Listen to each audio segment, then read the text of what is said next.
Alors, le dernier décryptage que la NPA va de sortir porte effectivement sur l'éducation au goût, qui est le grand slogan actuel du lobby de l'alcool, et qui vise à contrecarrer toutes les mesures un peu contraignantes qu'on pourrait prendre.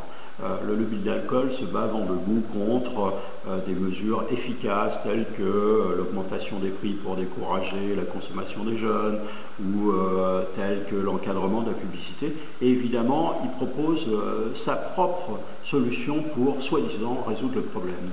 Alors l'éducation au goût, selon eux, c'est très simple.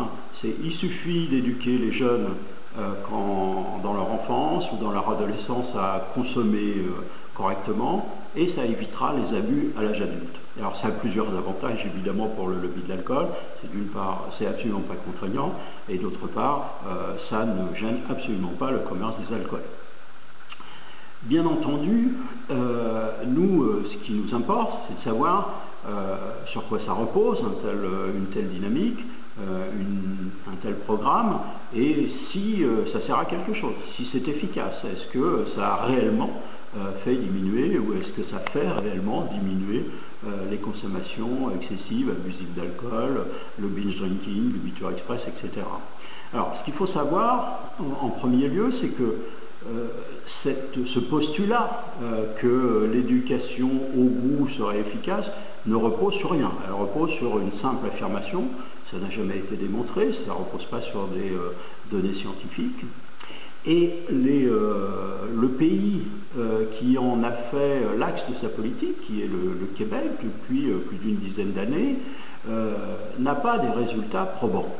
Alors, le programme est connu, il s'appelle Éducalcool. Le slogan de ce programme Éducalcool, qui est financé entièrement par les alcooliers, est également connu. Il s'appelle la modération à meilleur goût.